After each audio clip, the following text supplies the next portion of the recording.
الله الرحمن الرحيم. لقد كان لكم في رسول الله أسوة حسنة لمن كان يرجو الله واليوم الآخر وذكر الله كثيرا.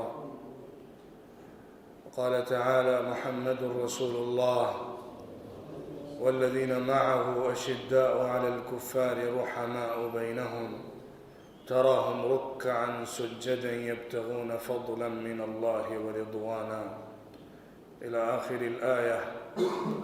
قال النبي صلى الله عليه وسلم: بعثت معلما. وقال عليه الصلاة والسلام: بعثت لأتمم مكارم الأخلاق، أو كما قال عليه الصلاة والسلام.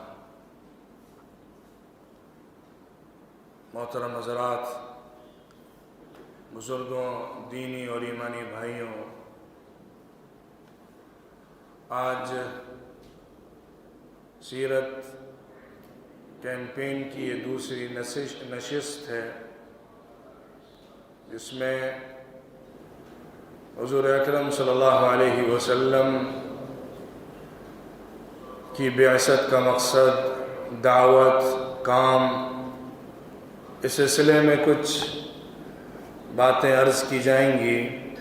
بطور خاص جو عمل، جو کام حضور اکرم صلی اللہ علیہ وسلم نے شروع فرمایا، جس مہم کا آغاز کیا، جس عظیم الشان کار عظیم کو پائے تکمیل تک پہنچایا، اس میں وہ کون سے ایسے محرکات رہے، اسباب رہے، فیکٹرز رہے، جنہوں نے اسلامک موومنٹ کو کامیاب ہونے میں بڑا ہاتھ نبھایا ہے، ساتھ دیا ہے۔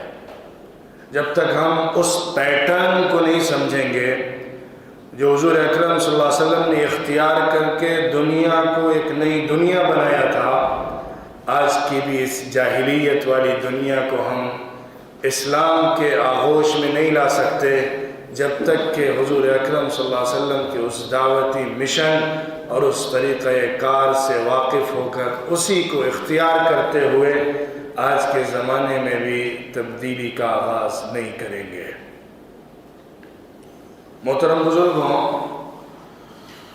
حضور اکرم صلی اللہ علیہ وسلم نے مکہ مکرمہ میں جو حالات دیکھے تھے، جو زمینی صورتحال تھی، لوگوں کی جو حالت تھی، اس سے بہت دل پہ چوٹ پڑی تھی، دل متاثر تھا، کبیدہ خاطر تھے، بہت غم اور افسوس کی کیفیات میں مبتلا تھے، حالات سے بہت زیادہ طبیعت میں غم اور کسی قدر لوگوں کے حالات کے اوپر غصہ پیدا ہو رہا تھا۔ ان حالات کا مقابلہ کیسے کیا جائے، کیسے لوگوں کو سمجھایا جائے، جس طرح سے اخلاقی بگاڑ پیدا ہو چکا ہے، سماجی خرابی پھیل چکی ہے۔ قرآن کے نقشے کے مطابق ظہر الفساد فی البر والبحر بما کسبت ایدی الناس لیذیقہم بعض الذی عملوا لعلہم یرجعون۔ پوری روئے زمین پر، خشکی پر، تری پر فساد، کرپشن، بگاڑ، انارکی، ظلم، زیادتی، ناچاکی پھیل چکی تھی۔ ہر ڈپارٹمنٹ کے اندر کرپشن تھا، زندگی کے ہر میدان کے اندر خرابی نظر آتی تھی۔ سوشل لائف ہو، فیملی لائف ہو، اکنامیکل لائف ہو، پولیٹیکل لائف ہو، زندگی کے تمام پہلوؤں کے اندر ایک بگاڑ تھا جو جڑ پکڑ چکا تھا اور پورے معاشرے کو ناسور کی طرح ہلاک کر رہا تھا۔ تمہارے عمل کی وجہ سے، یہ لوگوں تمہارے کرتوت کی وجہ سے، تمہارے کیے کی وجہ سے، تو اللہ نے پھر اس کا بدلہ بھی دیا تاکہ تمہارے اعمال کا مزہ تم چکھ سکو اور اصلاح کی طرف واپس لوٹ سکو۔ وہ جو صورتحال تھی، وہ جو نقشہ تھا، اگر آپ سیرت کے اندر اس کا جائزہ لیں گے تو کانوں کے پیچھے سے پسینہ بہنے لگتا ہے، ایڑیوں کے نیچے سے پسینہ نکل جاتا ہے، انسان کی آنکھ پتھرا جاتی ہے۔ کیسا ظلم، کیسی زیادتی، کیسا ایکسپلائٹیشن، کیسا فیملی سسٹم بکھرا ہوا، کیسے سماجی تانے بانے ٹوٹے ہوئے، کیسے کمزور اور طاقتور کے درمیان حیوانیت، وحشیت، درندگی کا رشتہ، اور کیسا پوری دنیا میں جنگل راج، عربی نہیں، عجم، Persian empire, Roman empire, Egyptian civilization, Greek civilization اور ایرانک سویلائزیشن، انڈین سویلائزیشن، سب کی تاریخ کا اگر آپ جائزہ لیں گے، سب کی تاریخ کو اٹھا کر دیکھیں گے، ایسی خونچکا داستانیں ہیں کہ ہر پیج کی ہر لائن سے خون کے قطرے ٹپکتے ہیں۔ ظلم آخری درجے، عورت پر ظلم، بچوں پر ظلم، کمزور پر ظلم، کسان پر ظلم، کاشتکار پر ظلم، کام کرنے والے پر ظلم۔ ایک خاص طبقہ ہے جو پوری دنیا کی دولت کو اپنی مٹھی میں سمیٹنے کی کوشش میں ہے۔ اس دور میں تو جاہلیت کا ایسا اندھا دور تھا کہ اسی کو دین کا بھی لباس پہنا دیا جاتا تھا۔ جو حاکم ہوتا تھا اس کا حق پوری مملکت کے مال پر، لوگوں پر ہوتا تھا یکساں طور پر، اور لوگوں کے لیے اپنے دین کو بچانے کی خاطر یہ ماننا بھی ضروری ہے کہ آقا ہمارا رب، ہمارا مالک، ہمارا پردھان منتری ہے، ہمارا پریسیڈنٹ ہے، ہمارا صدر ہے، ہمارا مکھیا ہے، ہمارا لیڈر ہے، وہی ہمارا سب کچھ ہے، جو چاہے وہ ہم سے لے لے اور جو چاہے ہم کو دے دے، سب کچھ اس کا ہے۔ مذہبی طور پر بھی ایسا تصور اس پہ بٹھا دیا گیا تھا کہ اس کے بعد لوگوں کے لیے اس سے اوپر اٹھ کر سوچنا بھی مشکل بن گیا تھا۔ اخلاقی بگاڑ تو اپنے عروج پر تھا، چرم سیما جس کو کہتے ہیں، آخری حد۔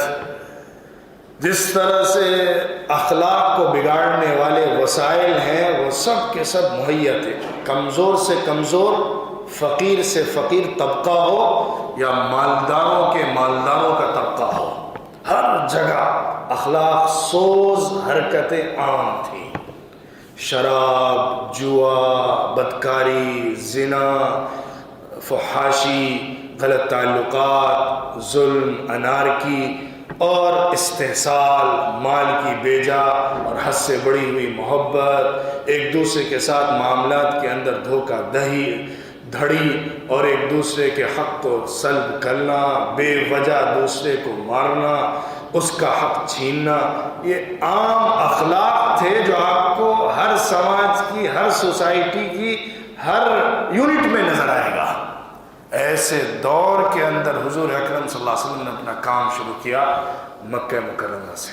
دا سن آف مکہ، مکے کا لڑکا اٹھتا ہے، مکے کے حالات کو دیکھ کر اٹھتا ہے، پوری دنیا کے حالات پر نظر اس کی ہوتی ہے، اور پھر ان حالات کے اندر وہ اس سے لڑنے کے لیے کھڑا ہوتا ہے، راستہ سمجھ میں نہیں آتا ہے۔ آپ نے ابھی آج مغرب کی نماز میں سورہ ضحیٰ کے اندر سنا ہے، وَوَجَدَكَ ضَالًّا فَهَدَىٰ، اللہ نے آپ کو دیکھا کہ آپ راہ تلاش کر رہے ہیں، راہ نظر نہیں آ رہی ہے، ادھر ادھر حیران و ششدر رہ کر دیکھ رہے ہیں، تو اس موقع پر اللہ نے آپ کو راستہ بتایا کہ اس طرح سے کام کر کے سماجی تبدیلی پیدا کی جا سکتی ہے۔ وہ مشن لے کر حضور اکرم صلی اللہ علیہ وسلم مکہ مکرمہ کی وادیوں سے اٹھے تھے۔ پہلے ہی نبی بننے سے پہلے ہی حضور اکرم صلی اللہ علیہ وسلم حرا کے پہاڑوں پر جا کر کچھ وقت گزارتے تھے، اللہ کی طرف توجہ ڈالتے تھے، اپنے دل کو یکسو کرنے کی کوشش کرتے تھے، اور حالات سے کٹ کر، لوگوں سے ہٹ کر اور معاشرے اور سوسائٹی سے نکل کر اپنے آپ کو خالص اللہ کی طرف یکسو کر کے کچھ وقت گزارتے تھے تاکہ دل کو کچھ تسکین مل سکے، تاکہ صحیح عبادت کی لذت آ سکے، تاکہ صحیح سے اصل مالک تک پہنچنے کا راستہ سجائی دے سکے۔ ان حالات میں وقت گزرتا رہا،